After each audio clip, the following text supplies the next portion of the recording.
السلام علیکم ناظرین، welcome to my channel amazing Urdu Hindi story. میں سینٹرل جیل کا ایک ایسا مجرم تھا جسے پھانسی کی سزا سنائی گئی تھی۔ مجھے زنجیروں میں باندھ کر رکھا گیا تھا۔ جس جیل میں مجھے بند کیا گیا تھا وہاں کوئی دوسرا قیدی نہ تھا۔ کوئی بھی قیدی میری جیل میں میرے ساتھ رہنے کو تیار نہ تھا، کیونکہ میں ایک خطرناک مجرم تھا۔ اس وقت میرے بال کندھوں تک بکھرے ہوئے تھے، میری مونچھیں کافی بڑی ہوئی تھی، شیف بھی کافی بڑھ چکی تھی، پھر ہر وقت کے غصے کی وجہ سے میری آنکھیں سرخ رہتی تھیں۔ میرا قد 6 فٹ سے بھی اونچا تھا اور صحت قابل رشک تھی۔ اس پر مجھ میں اتنی طاقت تھی کہ میں 4 مردوں کو ایک وقت میں مار سکتا تھا، ان کی جان لے سکتا تھا۔ مجھ سے جیل کے قیدی تو قیدی، جیلر تک ڈرتے تھے۔ مجھے پتا تھا کہ 1 مہینے بعد میں پھانسی کے تختے پر لٹکا دیا جاؤں گا، لیکن میں نہیں جانتا تھا کہ اس سے پہلے ہی میرے ساتھ ایسا ایک واقعہ پیش آ سکتا ہے۔ سردیوں کی راتیں تھیں، لیکن میرے اندر تو گویا آگ سی دوڑ رہی تھی۔ اس خود کو جما دینے والی سردی میں بھی میں موسم سے بے نیاز اپنی قیدی وردی کی قمیض اتارے اپنی جیل میں چکر پہ چکر کاٹ رہا تھا۔ ابھی کچھ دیر پہلے جو بات مجھے انسپیکٹر صاحب نے کہی تھی، میرا دماغ اس بات کو قبول ہی نہیں کر رہا تھا۔ مجھے لگ رہا تھا کہ جو میں نے سنا وہ غلط سنا ہے۔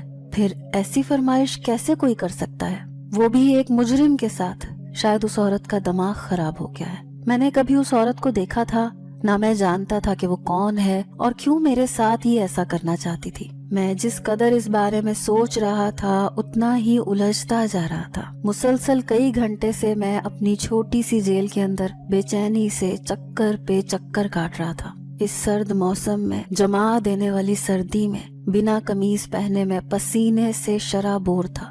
میرا دماغ یوں تھا کہ جیسے کام کرنا چھوڑ چکا ہو۔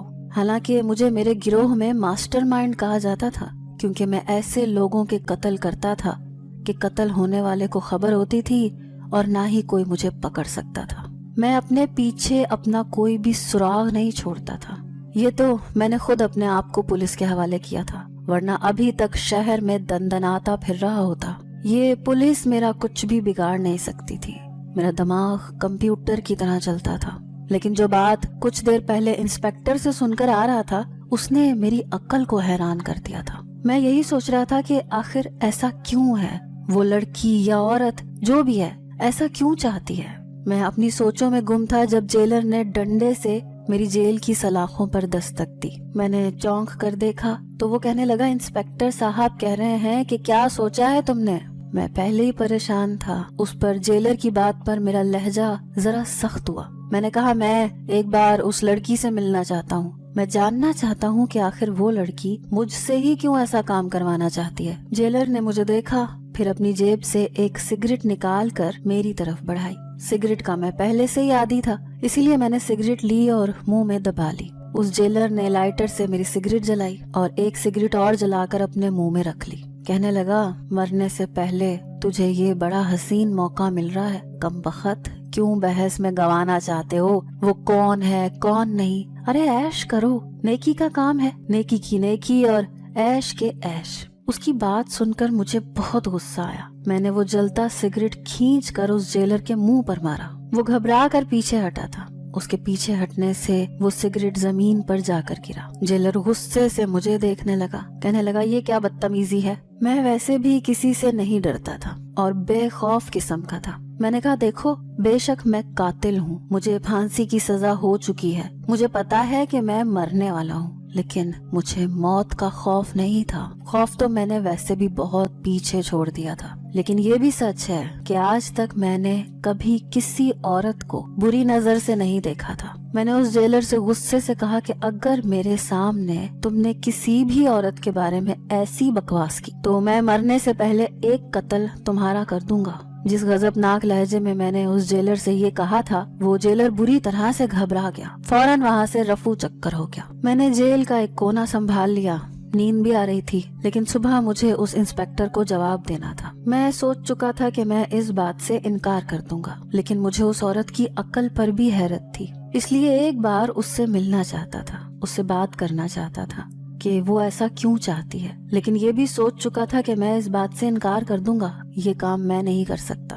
اگلے روز جب اسی پولیس انسپیکٹر نے مجھے اپنے پاس بلایا تو 2 پولیس اہلکار کے ساتھ میں انسپیکٹر کے آفس میں گیا۔ وہ سامنے کرسی پر بیٹھا تھا، کافی پریشان تھا۔ مجھے دیکھ کر پوچھنے لگا کہ کیا سوچا تم نے؟ میں نے کہا مجھے اس لڑکی سے ملاقات کرنی ہے، اس سے کچھ پوچھنا چاہتا ہوں، پھر اپنا فیصلہ بتاؤں گا۔ یہ سن کر انسپیکٹر غصے سے مجھے گھورنے لگا، کہنے لگا فیصلہ تو ہو چکا ہے، جو میں نے تمہیں کہا ہے وہ تمہیں ہر حال میں کرنا پڑے گا۔ پوری زندگی تم نے گناہوں میں گزار دی، مرنے سے پہلے ایک ثواب کا کام کر جاؤ۔ میں نے کہا کہ میں نے آج تک کسی کے فیصلے پر سر نہیں جھکایا، اور یہ آپ بھی اچھے طریقے سے جانتے ہیں۔ اگر آج میں اس جیل میں موجود ہوں تو یہ بھی میرا اپنا فیصلہ تھا، اس لیے یہ فیصلہ میں اس وقت کروں گا جب اس لڑکی سے ملاقات کروں گا، اس سے پوچھوں گا کہ آخر وہ میرے ساتھ ہی ایسا کیوں کرنا چاہتی ہے۔ میں جاننا چاہتا ہوں کہ وہ ایسے مجرم کے ساتھ جس نے نہ جانے کتنے قتل کیے ہیں اور 1 ماہ بعد پھانسی کی سزا سن چکا ہے، اس کے ساتھ ہی ایسا کام وہ کیوں کرنا چاہتی ہے۔ میں یہ بھی نہیں سوچ سکتا تھا کہ یہ پولیس والوں کی کوئی چال ہے یا یہ وہ مجھ سے راز اگلوانا چاہتے ہیں،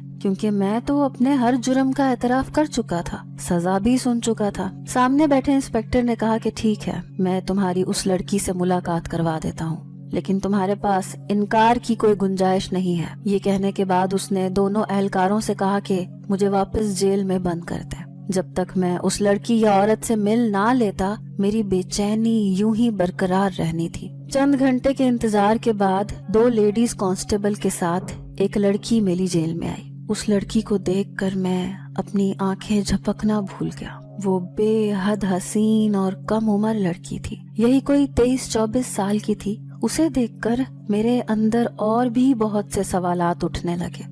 یہ کم عمر سی نازک سی لڑکی کیسے میرے جنون کو اپنے وجود پہ سہ سکتی ہے؟ مجھے اس لڑکی کی عقل پر شبہ ہونے لگا۔ مجھے دیکھ کر تو مجرم تک ڈر جاتے تھے، اور وہ لڑکی میرے ساتھ حلالہ کرنا چاہتی تھی، 1 مہینہ میری سنگت میں رہنا چاہتی تھی۔ میں نے آج تک شادی اس لیے نہیں کی تھی کہ میں جانتا تھا کوئی بھی عورت میرے جنون کو سہ نہیں پائے گی۔ وہ لڑکی شاید بہت رو کر آئی تھی کیونکہ اس کی آنکھیں متورم تھی۔ وہ میری جیل کے اندر داخل ہو گئی۔ وہ دونوں پولیس کانسٹیبل بھی اندر آنے لگے تو میں نے انہیں منع کر دیا۔ میں نے کہا مجھے اس لڑکی سے اکیلے میں بات کرنی ہے، تم لوگ بے شک جیل کو تالا لگا کر چلے جاؤ۔ وہ دونوں وہاں سے چلی گئیں۔ جیل کے اندر رکھی کرسی پر وہ بیٹھ گئی، لیکن وہ نظریں جھکائے بیٹھی تھی۔ ابھی تک اس نے میری طرف دیکھا نہیں تھا۔ میں نے اسے غصے سے پکارا۔ میں نے کہا تم مجھ سے حلالہ کیوں کرنا چاہتی ہو؟ میرے سوال پر بھی وہ یوں ہی گم سم بیٹھی رہی۔ میں اس کے پاس آ گیا۔ میں نے کہا کچھ پوچھا ہے میں نے تم سے، مجھ سے حلالہ کیوں کروانا چاہتی ہو؟ کہنے لگی آپ کو اعتراض کس بات سے ہے؟ میں نے کہا تم میرے بارے میں شاید ٹھیک سے جانتی نہیں ہو۔ وہ کہنے لگی میں سب جانتی ہوں۔ میں نے کہا میں تمہارے ساتھ حلالہ نہیں کر سکتا۔ میری بات سن کر برجستہ اس نے میری جانب دیکھا تھا۔ کہنے لگی وہ کیوں؟ اس کے اس سوال پر میں نے کہا کہ کیوں بھری جوانی میں مرنا چاہتی ہو؟ میرے جنون کو تم سہ نہیں سکتی۔ میری بات سن کر ایک دم اس کا چہرہ پھیکا سا پڑ گیا، لیکن پھر بھی وہ یہی کہہ رہی تھی کہ وہ مجھ سے شادی کرنا چاہتی ہے۔ میں نے کہا سوچ لو، میں نے آج تک کسی پر رحم نہیں کھایا، بہت قتل کیے ہیں میں نے، مجھ سے رحم کی امید مت رکھنا، سوچ کر فیصلہ کرو۔ حالانکہ میرا ارادہ اس لڑکی کو انکار کرنے کا تھا، لیکن وہ حسن میں اپنی مثال آپ رکھتی تھی، اس لیے میرا دل اسے دیکھ کر بے ایمان ہوا تھا۔ پھر جب وہ خود رضامند تھی تو میں کیسے پیچھے ہٹتا؟ میں نے کہا ٹھیک ہے، جب تمہیں اس بات پر کوئی اعتراض نہیں ہے تو مجھے کیا فرق پڑتا ہے۔ بہرحال اگلے روز مجھے جیل سے باہر نکالا گیا۔ باہر پولیس موبائل میں بیٹھ کر ایک گھر پر لے کر جایا گیا، جہاں میرے بالوں کو کٹوایا گیا، شیو کروائی گئی۔ میرا حلیہ اب قدرے بہتر تھا۔ شام کو میرا اس لڑکی سے نکاح ہو گیا تھا۔ پہلی بار میں ایک عجیب سی الجھن کا شکار ہوا تھا۔ ابھی بھی میرے ذہن میں یہی سوال کل بلا رہا تھا کہ مجھے ہی کیوں اس لڑکی نے حلالے کے لیے چنا۔ بہرحال اسی گھر کے ایک کمرے میں وہ لڑکی دلہن بنی بیٹھی تھی، اور وہ ایک چھوٹا سا مکان تھا جہاں باہر پولیس کے اہلکار تعینات تھے تاکہ میں کہیں بھاگ نہ جاؤں۔ البتہ نکاح کے بعد اس گھر میں میرے اور اس لڑکی کے علاوہ اور کوئی نہ تھا۔ میں اس کمرے میں داخل ہوا تو وہ لڑکی دلہن بنی بیٹھی تھی۔ میں سوچ بھی نہیں سکتا تھا کہ پھانسی سے 1 ماہ پہلے میری شادی بھی ہو سکتی ہے۔ میں کمرے میں داخل ہوا، دروازہ بند کیا اور اس لڑکی کے پاس جا کر بیٹھ گیا۔